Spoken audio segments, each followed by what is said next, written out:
નમસ્કાર દર્શક મિત્રો, હું બિનલ ભાનુશાલી કચ્છોદય ટીવી ન્યૂઝમાં આપનું હાર્દિક સ્વાગત છે। સમાચારની શરૂઆત કરીએ આજની હેડલાઇન્સથી।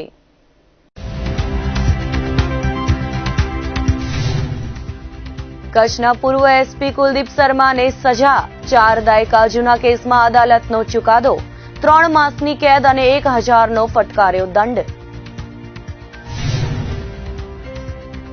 ભુજમાં રિક્ષામાંથી મળી આવી આધેડની લાશ, અજાણ્યા આધેડને ઓળખ માટે ચક્રો ગતિમાન। ભુજ પોલીસે હાથ ધરી મોતના કારણની તપાસ। ભુજના શક્તિધામ ખાતે ઉજવાયો ધર્મ મહોત્સવ। મંદિરના 23મા પાટોત્સવની ભક્તિભાવ સાથે ઉજવણી, હવન આરતી સહિતના કાર્યક્રમોનું કરાયું આયોજન। ભુજમાં લોટસ કોલોની પાસે અકસ્માતનો બનાવ બન્યો હતો, જેમાં 58 વર્ષીય મનસુખલાલ સોની પોતાની સ્કૂટી લઈને રસ્તો ક્રોસ કરતા હતા ત્યારે ટ્રક ચાલકે ટક્કર મારતા ગંભીર ઇજાઓ થવાના કારણે મોત નીપજ્યું હતું, જે અંગે બી ડિવિઝન પોલીસે ગુનો દાખલ કરવાની તજવીજ હાથ ધરી છે। ભચાઉ ગાંધીધામ જતા રોડ પર અકસ્માત થયો હતો। આદિપુરમાં રહેતા કમલેશ આહિરના જણાવ્યા પ્રમાણે તેમના છકડામાં પાછળના ભાગે અજાણ્યા ટ્રેલરે ટક્કર મારી હતી, જેના કારણે છકડો પલટી મારી ગયો હતો। ફરિયાદીને ઇજાઓ થવાના કારણે છકડામાં બેઠેલા ભીખુગર ગોસ્વામીને ગંભીર ઇજાઓ થતા મોત થયું હતું। અકસ્માત સર્જીને ટ્રેલર ચાલક નાસી ગયો હતો, જેથી ગાંધીધામ બી ડિવિઝન પોલીસમાં ફરિયાદ નોંધાવાઈ હતી। આ તરફ મુન્દ્રા ગાંધીધામ હાઈવે પર અકસ્માત થયો હતો।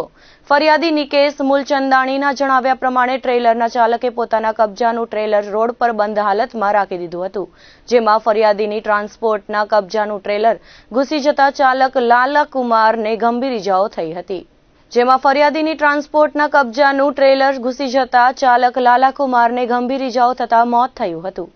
મુન્દ્રાથી કડી જતી વખતે આ બનાવ બન્યો હતો, જે અંગે અંજાર પોલીસમાં ફરિયાદ નોંધાતા તપાસ હાથ ધરાઈ છે।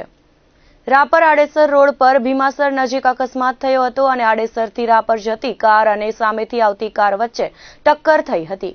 ગાડીમાં સવાર નિંગાળના 63 વર્ષીય બાબુ આહિર અને ચોબારીના 43 વર્ષીય શંભુ વર્ષનનું ગંભીર ઇજાઓના કારણે ઘટના સ્થળે મોત થયું હતું। અર્ટિકા કારના ચાલકને ઇજાઓ થઈ હતી, જેને સારવાર માટે ખસેડવામાં આવ્યો હતો। બનાવને પગલે આહિર સમાજમાં શોકની લાગણી ફેલાઈ ગઈ હતી। બનાવના બાબતે આડેસર પોલીસ દ્વારા તપાસના ચક્રો ગતિમાન કરવામાં આવ્યા છે। ગાંધીધામ તાલુકાના સિણાઈ ખાતે આધેડે એસિડ પીને જિંદગી ટૂંકાવી હતી। આ બાબતે જાણવા મળતી વિગતો મુજબ 50 વર્ષીય કાંતિલાલ હડિયાએ કોઈ અગમ્ય કારણોસર પોતાના ઘરે એસિડ પી લીધું હતું, જેઓને સારવાર માટે ડિવાઇન લાઈફ હોસ્પિટલમાં લઈ જતા તેમને મૃત જાહેર કરવામાં આવ્યા હતા। આદિપુર પોલીસે અકસ્માત મોતનો ગુનો દાખલ કરી તપાસ હાથ ધરી છે। માંડવી તાલુકાના કોકલિયા ગામે પોતાના ઘરે ઝાડ પર વૃદ્ધે ફાંસો ખાઈ લીધો હતો। ગઢસીસા પોલીસ સ્ટેશનેથી મળતી વિગતો મુજબ 75 વર્ષીય શિવજી મંગલ મહેશ્વરીએ પોતાના ઘરે ફળિયામાં આવેલા ઝાડ પર કોઈ અગમ્ય કારણોસર ફાંસો ખાઈ મોતને વહાલું કરી દીધું હતું, જે બાબતે પોલીસ દ્વારા તપાસ હાથ ધરવામાં આવી છે। અબડાસાના રાજકીય અગ્રણી મંદરા અબ્દુલ્લા હાજી ઇબ્રાહીમને જે તે વખતે જિલ્લા પોલીસ વડાની કચેરીમાં અપમાન કરી અપશબ્દ બોલી અને સાથી અધિકારીને બોલાવી માર માર્યો હતો। આ ચકચારી કેસમાં કચ્છના પૂર્વ એસપી કુલદીપ શર્મા અને અન્ય આરોપીઓ સામે ભુજની અદાલતે 41મા વર્ષે ચુકાદો આવ્યો છે, જેમાં કચ્છના પૂર્વ એસપી કુલદીપ શર્મા અને સહ આરોપી ગિરીશ વસાવડાને 3 માસની કેદ અને 1000 રૂપિયાનો દંડ ફટકાર્યો છે। આ કેસની વિગતો મુજબ કોંગ્રેસના રાજકીય અગ્રણી અને અબડાસાના મુસ્લિમ મોવડી ઇબલા શેઠ, જે તે વખતના અબડાસાના ધારાસભ્ય ખરાશંકર જોશી, માંડવીના ધારાસભ્ય જયકુમાર સંઘવી, ગાભુભા જાડેજા અને શંકર ગોવિંદજી જોશી સહિતના અન્ય રાજકીય અગ્રણીઓ સાથે નલિયામાં નોંધાયેલા ગુનામાં પોલીસ દ્વારા પૂછપરછના બહાના હેઠળ હેરાનગતિ ન કરે તે માટે રાજકીય તેમજ સામાજિક આગેવાનો સાથે જે તે વખતના કચ્છના એસપી કુલદીપ શર્માને 6 મે 1984ના મળવા માટે તેમની કચેરીએ ગયા હતા અને તે વખતે જ્યારે કુલદીપ શર્માને ચેમ્બરમાં મળેલ અને રજૂઆત બાદ ત્યારે આવેલા વ્યક્તિઓની ઓળખાણ એસપી કુલદીપ શર્મા પૂછતા તમામે તમામ વારાફરતી પોતાની ઓળખાણ આપી હતી। જ્યારે ઇબલા શેઠે પોતાની ઓળખાણ આપી ત્યારે તે વખતે કુલદીપ શર્માએ કહ્યું કે ઇબલા શેઠ તમે? ત્યારે ઇબ્રાહીમ મંદરાએ કહ્યું કે હું શેઠ નથી, પણ લોકો મને શેઠ કહે છે। પ્રારંભિક વાત પૂરી થયા બાદ કુલદીપ શર્મા એકદમ ઉશ્કેરાઈ ગયા હતા અને ઇબ્રાહીમ મંદરા ઉર્ફે ઇબલા શેઠનું અપમાન કરી અપશબ્દ બોલીને સાથી અધિકારીઓને બોલાવી માર માર્યો હતો।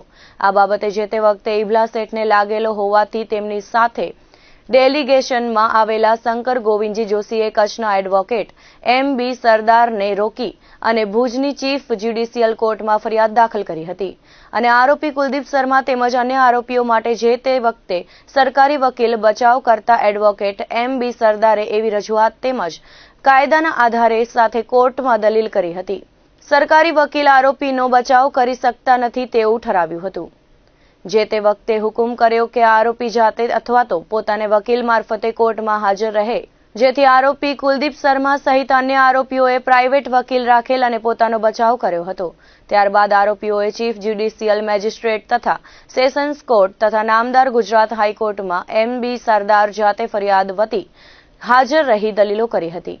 ત્યારબાદ આરોપીઓએ ચીફ જ્યુડિશિયલ મેજિસ્ટ્રેટ તથા સેશન કોર્ટ તથા નામદાર ગુજરાત હાઈકોર્ટમાં એમ.બી. સરદાર જાતે ફરિયાદી વતી હાજર રહી દલીલો કરી હતી.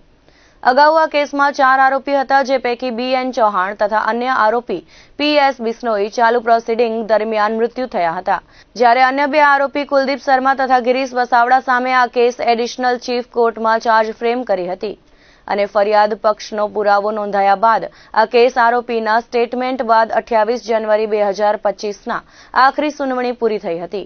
આજે 40 વર્ષ બાદ જજમેન્ટ આવ્યું હતું, જેમાં પૂર્વ એસપી કુલદીપ શર્મા અને અન્ય આરોપી ગિરીશ વસાવડાને અદાલતે કસૂરવાર ઠેરાવી 3 માસની કેદ અને 1000નો દંડ ફટકાર્યો હતો.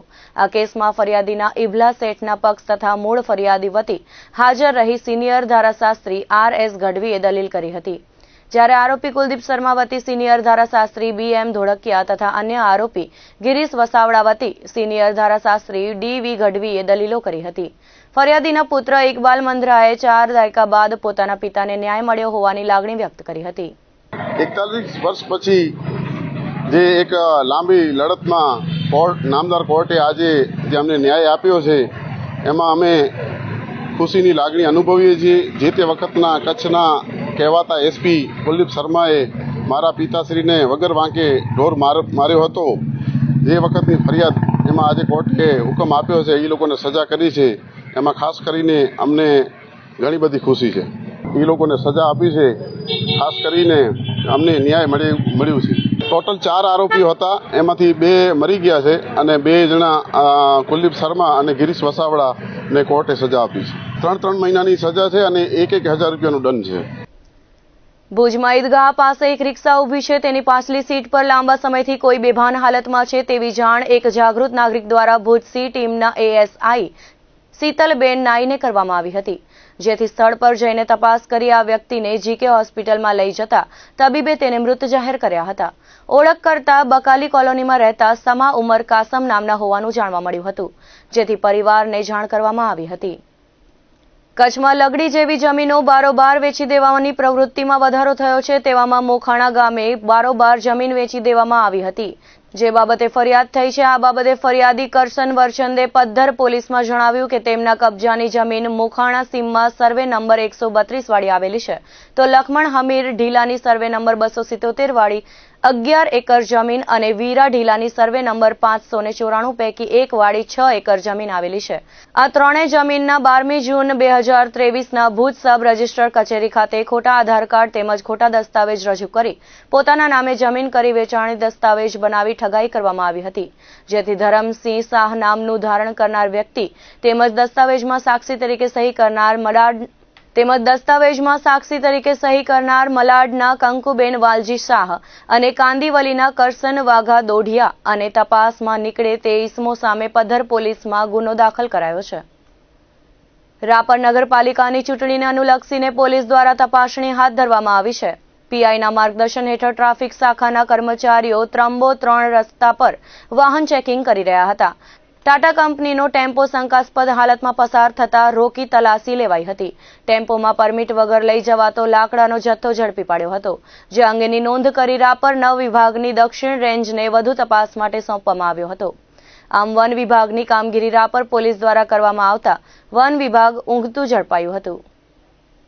અંજાર તાલુકાના વરસામેડી ગામમાં સીમમાં આવેલ અરિહંતનગર સોસાયટી પાછળ કેનાલમાંથી યુવાનનો મૃતદેહ મળી આવ્યો હતો. ગળા પર છરીના નિશાન હતા. અજાણ્યા ઈસમોએ ગળું કાપી દેહને કેનાલમાં ફેંકી દીધો હોવા બાબતે હત્યાની કલમો તળે ફરિયાદ થઈ હતી. જે ઘટનામાં અંજાર પોલીસે તપાસ કરીને આરોપીને ઝડપી લીધો છે. મૃતક રાહુલ ગૌડની સાથે કંપનીમાં કામ કરતા ઇન્દ્રજીત અને ધીરજકુમાર હતભાગીનો મોંઘો મોબાઈલ પડાવી લેવા માટે હત્યા કરી હોવાની કબૂલાત આપી હતી. પોલીસે યુપીના અને હાલે ગુરુકૃપા સોસાયટી વરસામેડીમાં રહેતા ઇન્દ્રજીતસિંહ ગુર્જરની ધરપકડ કરી છે, જ્યારે ધીરજકુમાર પકડવાનો બાકી છે. હતભાગી અને આરોપી એક જ કંપનીમાં કામ કરતા હોવાનું સામે આવ્યું છે. કચ્છના સરહદી જખૌ પોલીસ સ્ટેશન કમ્પાઉન્ડમાં આવેલા મુદ્દામાલ રૂમમાં નકુચો તોડીને 45,000ના કેબલ વાયરની ચોરી થઈ હતી. ચોરીના ગુનામાં કબજે કરીને રાખવામાં આવેલ કેબલ વાયર ચોરાઈ ગયા હતા, જે બાબતે અજાણ્યા ઈસમ સામે ફરિયાદ દાખલ કરવામાં આવી હતી અને આ ઘટનામાં નવો વળાંક આવ્યો છે, જેમાં ચોરી કરવામાં ખુદ પોલીસ કર્મચારીની જ સંડોવણી ખુલી છે, જેથી પોલીસ કર્મચારી સહિત 2ની ધરપકડ કરવામાં આવી છે. આ ગુનામાં જખૌ પોલીસ મથકે ગુનો દાખલ થયા બાદ એલસીબીને સાથે રાખીને તપાસ હાથ ધરવામાં આવી હતી, જેમાં ગાડી નંબરના આધારે ભુજના જીમ ટ્રેનર અને મૂળ ગઢવાડા ગામના વરુણ ઉર્ફે હીરો કાનજી ગોરડિયાની અટક કરવામાં આવી હતી. પૂછપરછ કરતા ચોરીની કબૂલાત આપી હતી અને પોલીસ કર્મચારીની પણ ધરપકડ કરાઈ છે. ભુજ એ ડિવિઝન પોલીસમાં ફરજ બજાવતા હેડ કોન્સ્ટેબલ પ્રવીણ પંડ્યાની પોલીસે ધરપકડ કરી છે. તપાસમાં સામે આવ્યું છે કે પ્રવીણ હાલમાં એ ડિવિઝન ખાતે એકાઉન્ટ રાઇટર હેડ તરીકે નોકરી કરે છે.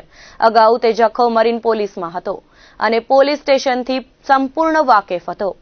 મોજશોખ માટે રૂપિયા મેળવવા તેણે મદદગાર વરુણની ગાડીમાં તેને સાથે રાખીને જખૌ પોલીસ સ્ટેશન જઈ મુદ્દામાલ રૂમમાંથી કેબલ વાયર ચોર્યા હતા, જે ભુજમાં વાડામાં વેચવામાં આવ્યા હતા, જેના 1.5 લાખ રૂપિયા ઉપજ્યા હોવાનું સૂત્રોમાંથી જાણવા મળ્યું છે. મોજશોખ ખાતર ચોરી કરાયાની કબૂલાત અપાઈ છે.